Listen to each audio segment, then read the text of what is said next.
Bien, merci Richard. Je vous promets que c'est la dernière fois, hein. C'est la deuxième, mais c'est la dernière. Bien, je vais vous parler maintenant un petit peu de la colonne vertébrale du projet, c'est-à-dire ce qu'on a appelé la procédure SOLCIP. En fait, on devrait presque dire les procédures, puisqu'il y a une procédure pour les dimensionnements sur chargement axial et une autre note pour les transversaux. Mais elles sont basées sur des principes tellement similaires qu'en fait, on peut parler d'une procédure globale avec deux déclinaisons. Donc, dans un premier temps, je vais vous parler de la procédure sous chargement axial que je vais développer davantage et je vous dirai ensuite quelques mots du chargement transversal. Alors, cette procédure, elle est résumée dans le logigramme que vous avez sous les yeux. Alors, vous ne vous inquiétez pas, je ne vais pas vous demander de le regarder en détail à ce niveau-là. Mais simplement de noter qu'en fait, il y a deux grandes étapes dans cette procédure. La première étape, c'est se poser la question d'abord, est-ce qu'un dimensionnement cyclique est vraiment nécessaire ? Bon, c'est vrai que ça fait quand même des dizaines d'années qu'on dimensionne des pieux qui sont soumis à des charges variables dans le génie civil terrestre et que, bon, on n'a pas quand même tant de problèmes que ça. Donc, ça veut bien dire que certainement, dans 90 ou 95% des cas, les procédures de calcul actuelles doivent suffire. D'où cette première question, faut-il vraiment faire un dimensionnement cyclique ? Et ensuite, si la réponse est oui, on ne peut pas y couper, alors à ce moment-là, comment procède-t-on à ce dimensionnement cyclique qui est l'étape 2 ? Alors je vais revenir en détail chaque fois sur une partie de ces procédures. La première étape, c'est celle qui va commencer, on va commencer comme d'habitude, hein, à faire un dimensionnement statique tout à fait classique, hein. On va regarder les charges appliquées, sous chargement LU, LS, on va avoir nos charges, on va avoir nos caractéristiques de pieux qu'on va déterminer, nos données de sol, et on va commencer à calculer des dimensionnements sous une charge statique qui est en fait le Vmax, qui n'est autre que la somme de la valeur moyenne et la valeur cyclique qu'on aurait sous un chargement cyclique, qui est en fait une charge statique, considérée comme quasi statique à ce niveau-là. Bon, ceci étant fait, on va quand même s'intéresser de plus près à ces fameuses charges. Et on va analyser comment elles se décomposent en composantes permanentes et en composantes de cycliques ou variables sur la charge de projet. Alors, si on se réfère à la dénomination et aux habitudes de Eurocode 7, on sait ce qu'est GK, c'est les valeurs caractéristiques des charges permanentes, des charges non pondérées, QK des charges variables non pondérées, et on va considérer les combinaisons ELU et LS et calculer la charge minimum appliquée au pieux, le sigma des GKI, la charge maximum appliquée au pieux, les sigmas de GKI plus les QKI. Et puis tout ça, on va pouvoir le décomposer en une valeur moyenne, GM, qui est le sigma des GKI plus les QKI sur 2, et puis l'autre qui est le delta Q, qui est le sigma des QKI sur 2. Bon, maintenant qu'on a fait cette petite cuisine, à quoi va-t-on bien pouvoir comparer ces charges pour se faire une idée de savoir si ces charges-là sont sévères pour le pieux ou pas ? Et alors là, on va se retourner vers le diagramme de stabilité cyclique.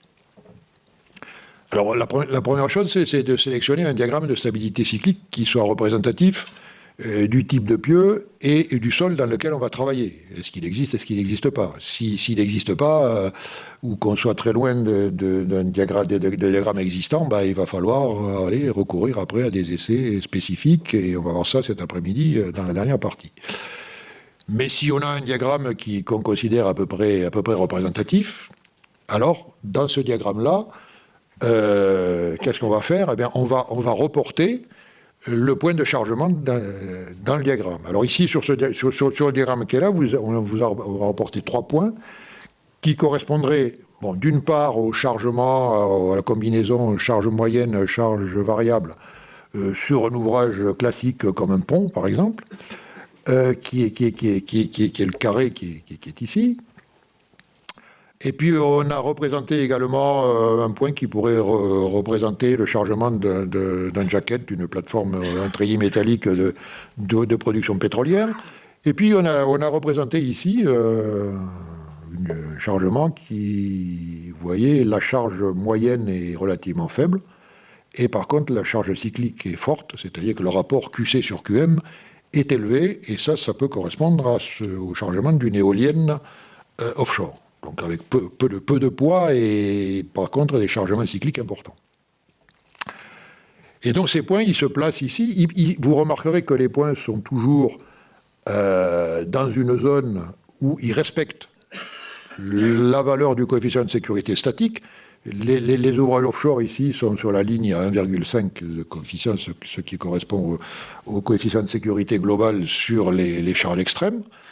Et la charge pour le pont est plus près de quelque chose qui tourne autour de 2. Elle pourrait être un peu décalée.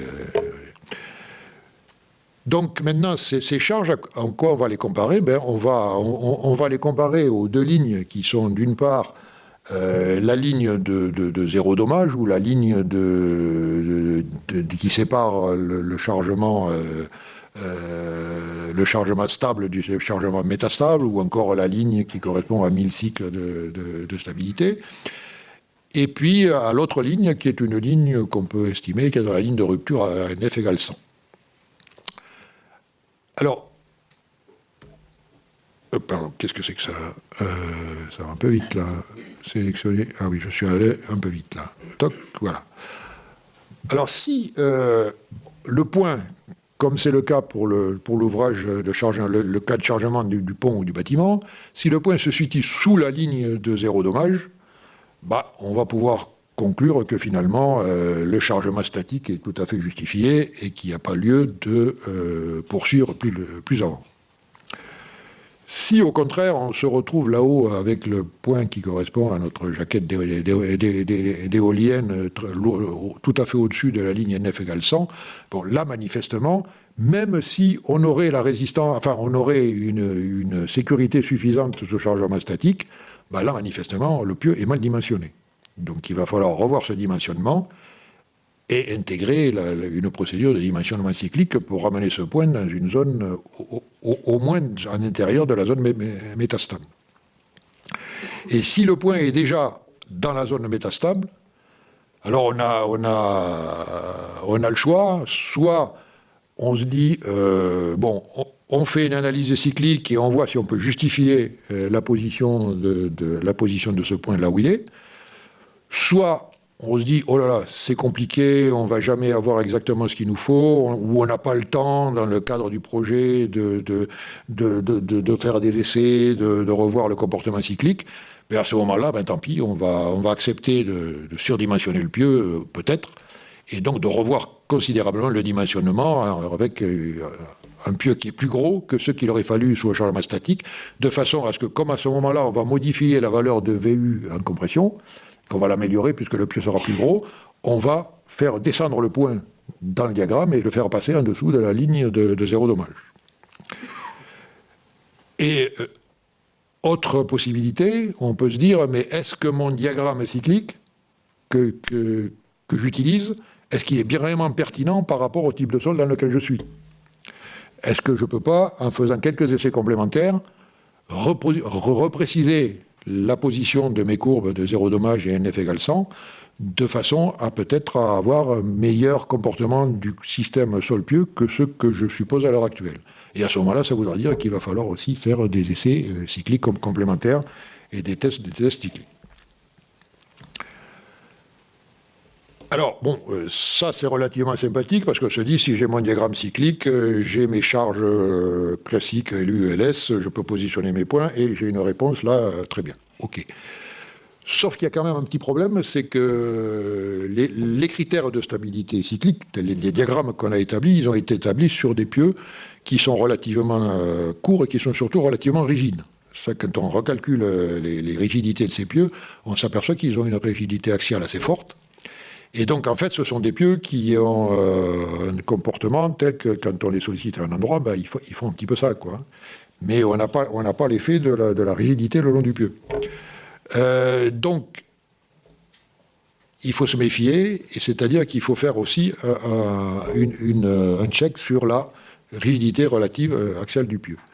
Si on a une rigidité axiale, bon, je ne vous détaille pas ici la formule de calcul de la rigidité axiale qui est tout à fait classique, simplement en faisant attention que le module de cisaillement doit être pris pour des déformations de l'ordre de 10-3, 5-10-3. Ensuite, bon, il est possible de recalculer cette rigidité axiale. Si elle est donc relativement élevée, supérieure à 0,4, ce qui est le cas pour beaucoup de pieux terrestres, on pourra simplement se contenter de l'analyse à partir du diagramme de stabilité cyclique. Si on a des pieux, souvent les pieux offshore qui font 100-120 mètres de long, eux par contre, ils vont avoir des rigidités souvent trop fortes, et à ce moment-là, ce qu'on risque, c'est ce qu'on appelle l'effet fermeture éclair, c'est-à-dire qu'on commence à avoir beaucoup de dégradation en tête parce qu'on a beaucoup de déformations du pieu, et puis cette dégradation, les charges se reportent vers le bas, et puis on dégrade un peu plus bas, un peu plus bas, un peu plus bas, et donc on a tendance à faire repartir la dégradation vers le bas.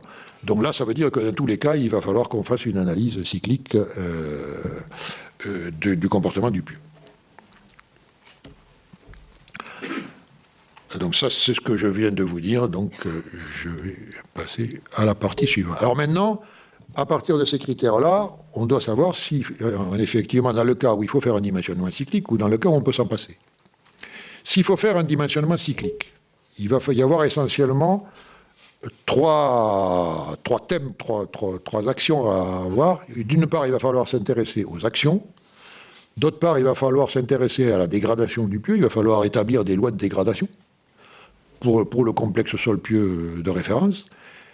Et il va après falloir rentrer tout ça dans un modèle de calcul qui va nous permettre d'avoir accès à la rigidité du pieu et à sa capacité.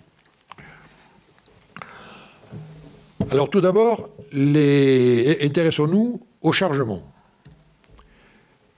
Les chargements, là, il faut bien comprendre que la définition des actions telle qu'elle est précisée dans les eurocodes est totalement insuffisante pour faire des calculs cycliques. Et donc la première étape consiste à avoir une simulation temporelle de l'événement cyclique qui va être l'événement de projet. Cette simulation temporelle étant obtenue, on va avoir besoin de la transformer de manière à définir un chargement idéalisé. Alors ça, pour la petite histoire, ça peut être fait par ce qu'on appelle des approches de type rainflow, en cascade en français. Donc il y a des logiciels qui font ça, c'est-à-dire qu'ils vont transformer le chargement aléatoire que vous avez à gauche en un chargement ordonné avec un certain nombre de séries de cycles d'amplitude constante. Alors on a besoin de ça pourquoi ? On a besoin de ça d'une part pour définir des programmes d'essais de laboratoire consistants, puisqu'on est obligé quand même de contrôler quelque chose dans les essais de laboratoire, on ne peut pas faire de l'aléatoire.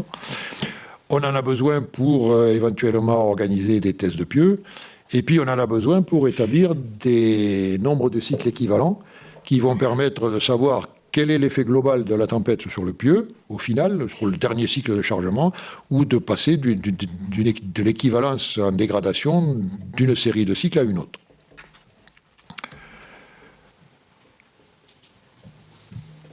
Alors, le nombre de cycles équivalents, c'est quoi ? C'est le nombre de cycles d'amplitude cyclique maximale qui causerait le même degré de dommage que l'événement de projet. Alors ce nombre de cycles équivalents, on peut l'obtenir en rentrant dans un diagramme tel que celui qui est indiqué ici, où on porte par amplitude taux cyclique sur sigma prime V normalisée différente, on porte la première série de cycles avec son nombre de cycles. Cette série de cycles est équivalente à une autre série suivante sur laquelle on rajoute ce nombre de cycles, etc., etc. Et on monte dans ce diagramme-là. Et on arrive au final à avoir sommer les effets de dégradation de toute la série de cycles, et on voit qu'à la fin, dans le cas qui est là, l'équivalent cyclique, qui en l'occurrence était une tempête de mer du Nord, serait équivalent à 22 cycles de l'amplitude maximale. Cette amplitude cycle d'amplitude maximale n'étant rien d'autre que la valeur statique pour laquelle vous auriez dimensionné votre pieu. Derrière tout ça, qu'est-ce qu'il faut? Il faut d'abord, pour faire ce genre d'exercice, il faut prendre un paramètre de mémoire pour établir la dégradation. Le paramètre de mémoire, c'est généralement la dégradation de la contrainte de cisaillement dans les argiles, et ça va être la valeur de la pression interstitielle dans les sables. Derrière tout ça, il y a quand même une hypothèse assez forte, qui est que la loi de Meiner serait plus ou moins applicable au sol, ce qui n'est pas rigoureusement vrai, mais qui semble donner quand même des résultats relativement satisfaisants pour les approches pratiques et pour l'ingénierie. Alors une fois qu'on a bien cadré nos charges et qu'on a tout ce qu'il nous faut pour faire nos calculs, intéressons-nous aux lois de dégradation. Alors, la dégradation, on a vu ce matin qu'on pouvait qu'on pouvait intervenir sur la dégradation des sols, donc par des essais de cisaillement direct, ou par des essais triaxiaux, cycliques, compression, extension, enfin tout ce qu'on peut imaginer comme essais complexes permettant de rendre compte du comportement cyclique global. Mais on peut aussi avoir accès à la dégradation cyclique à partir d'essais, notamment d'essais en chambre d'étalonnage. Et on arrive à cette notion et ce point fort de Solcip, qui est quelque chose qu'avait déjà vu depuis un certain temps le professeur Jardine dans l'Imperial College, c'est qu'en fait, la dégradation cyclique est nettement liée simplement à l'effet de la baisse de la contrainte normale effective au pieu. Donc, si vous voulez, en fait, la formule est simple, hein, c'est le frottement, donc le cisaillement à l'interface sol-pieu, le taux RF, est égal au sigma primaire, c'est la contrainte effective de radiale normale qui agit sur l'interface, multipliée simplement par le tangente du delta CV, qui est l'angle de frottement d'interface. On a cru pendant longtemps qu'en fait c'était cet angle de frottement d'interface qui variait et qui faisait qu'on avait de la dégradation. Il n'en est rien. En fait, la formule est aussi bien applicable tant qu'il n'y a pas un comportement drainé que non drainé, dans les sables que dans les argiles, et c'est toujours la baisse de la contrainte de radiale effective qui se traduit en perte de frottement, donc de cisaillement le long de l'interface. Et c'est à partir de là qu'est bâtie toute la méthode Solcip et certaines autres méthodes.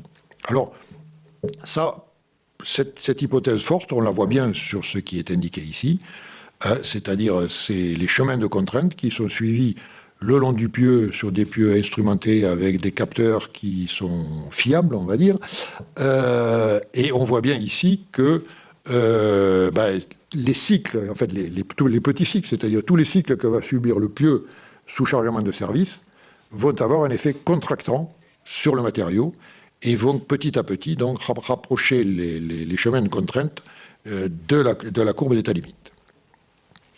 Et puis au bout d'un moment, on attrape la courbe d'état limite et on arrive à la rupture cyclique. Alors cette chute de contrainte radiale, maintenant on voit bien que si on a la chute de contrainte radiale, on va avoir la dégradation cyclique sur l'interface. Donc cette chute de contrainte radiale, on pense, et ça c'est une approche donc, qui a été fortement développée par nos collègues à Grenoble, qu'elle est peut-être représentée par des essais à rigidité imposée, c'est-à-dire des essais à la boîte de cisaillement sur laquelle la rigidité sur l'interface est imposée. Et donc on a effectué toute une série d'essais, une base de données d'essais donc CNS que vous présentera Marc Boulon cet après-midi. Alors, on peut aussi obtenir cette baisse de cisaillement en faisant simplement des essais à la boîte de cisaillement direct, DSS, en faisant des essais à volume constant. Donc à ce moment-là, si on fait des essais à volume constant et non à rigidité imposée, on est à la limite du système où la rigidité est infinie, et donc on va théoriquement avoir une approche conservative, c'est-à-dire surestimer légèrement, ou pas légèrement, on ne sait pas trop, la dégradation le long du pieu. Mais dans certains cas, cette approche peut tout à fait suffire. Donc, nous avons maintenant établi un modèle de dégradation qui, dans le cas de Solcip, va être préférentiellement celui établi à partir des données des essais CNS. Quel type de modèle avons-nous à notre disposition pour faire le calcul? Alors, je vais les passer rapidement en revue. Nous avons les modèles du NGI, modèle PAXI, PAX2, qui sont essentiellement applicables dans les argiles et qui sont basés sur la dégradation de la résistance aux cisaillements non drainés obtenus donc par des essais du type sol, c'est-à-dire des essais de type résistance aux cisaillements ou triaxial cyclique, CSS ou triaxio cyclique. Nous avons le modèle RATS Cyclope, suite de programmes développé par Mark Randolph à l'Université Western Australia, qui, lui, est applicable sur des matériaux présentant du radoucissement et qui peut se calibrer sur des essais DSS ou des essais également à contrainte, à rigidité normale imposée. Et le programme RATS, c'est un programme du type TZ cycle à cycle, c'est-à-dire que chaque cycle est simulé dans la procédure de simulation. Il y a aussi le programme SCARP qui a été développé par Harry Poulos, qui lui est un programme qui combine, je dirais, des éléments finis rudimentaires du type élasticité avec un traitement explicite de l'interface avec des lois de dégradation sur l'interface. Donc SCARP utilise deux lois de dégradation, les lois de Malloc et Fou et les lois de Poulos de dégradation. Et donc on s'est intéressé à ce programme dans le cadre de Solcip et on a disons, on va dire qu'on a recalibré les paramètres que donne Poulos, donc les paramètres de dégradation des lois qui sont dans le programme, et comparé ça aux essais de Merville et de Lone-Plage. Il y a également donc, la méthode ABC, qui est la méthode de l'Imperial College, donc de Richard Jardine, qui est essentiellement une méthode globale, donc qui, elle, est basée sur la dégradation à partir des essais DSS à volume constant, des essais cycliques à volume constant, dont je parlais tout à l'heure. Et puis, on a développé donc notre propre méthode, on va dire Solcip, qui, en fait, pour l'instant, n'est applicable que dans les sables, qui part de la base de données d'essais d'interface CNS. Cette base de données nous donne la dégradation de la contrainte radiale effective et du frottement sol-pieux à travers un module dit Solcip dégradation, Solcip DEG. On y reviendra cet après-midi. Et ce modèle peut être ensuite injecté dans trois types d'approches, soit d'une approche de type TZ enveloppe, genre approche API pour ceux qui connaissent, mais dans laquelle, cette fois-ci, au lieu enfin, dans l'API sur les TZ, on n'a rien au niveau cyclique. Et là, cette fois-ci, on va dire, on va abattre les courbes TZ, le palier de la courbe TZ, en fonction de la sévérité de la charge et en fonction du nombre de cycles. On va aussi pouvoir rentrer cette courbe TZ dans un modèle cycle à cycle, qui est le modèle TZC dont vous parlera Sébastien Burlon cet après-midi. Et on a également pu intégrer ces données dans un modèle à éléments finis plus traitement explicite de l'interface. Marc Boulon vous en parlera également cet après-midi. Donc voilà ici l'application de type TZ enveloppe. Vous voyez qu'ici, les courbes TZ statiques sont abattues en fonction du nombre de cycles et en fonction de la sévérité des cycles. Le modèle TZ cycle à cycle et l'approche élément fini en modélisant les cycles les uns derrière les autres par groupe de cycles et puis en passant avec un traitement de l'interface. Donc une fois que tout ça est fini, quelle vérification doit-on faire? Je dirais qu'on ne sait pas a priori si c'est des chargements de type LU ou LS qui peuvent être les plus méchants sur le plan cyclique. Donc on va s'intéresser à toute un panel de types de charges. Et alors c'est là que c'est important, enfin disons qu'on va donc, la dégradation va être estimée en utilisant les valeurs caractéristiques, c'est-à-dire les valeurs non pondérées sur les charges. Et c'est qu'une fois qu'on aura déterminé la dégradation cyclique avec les charges non pondérées, qu'on va venir à appliquer sur la résistance finale le coefficient partiel adéquat. C'est en tout cas ce que nous proposons dans SOLCIP. Alors on peut après avoir il y a des interprétations qui peuvent être différentes à partir de certains documents du DNV, et nous sommes en train justement en relation avec eux pour essayer de voir si on peut se mettre d'accord. Parce que le DNV a des phrases qui tendraient à faire croire qu'il faut faire la dégradation sur les cycles pondérés. Et ça, c'est très, très, très méchant. Donc, ce n'est pas forcément nécessaire. Nous, on estime qu'il faut simplement calculer la dégradation comme si on était en ELS, sans pondération, et ensuite appliquer les coefficients de sécurité sur la résistance dégradée. Donc, rassurez-vous, je n'ai pas le même temps sur le reste. Donc, en quelques minutes, je vais traiter les dimensionnements des pieux pour vous montrer simplement dans le sens transversal, pour vous montrer les similarités et les différences.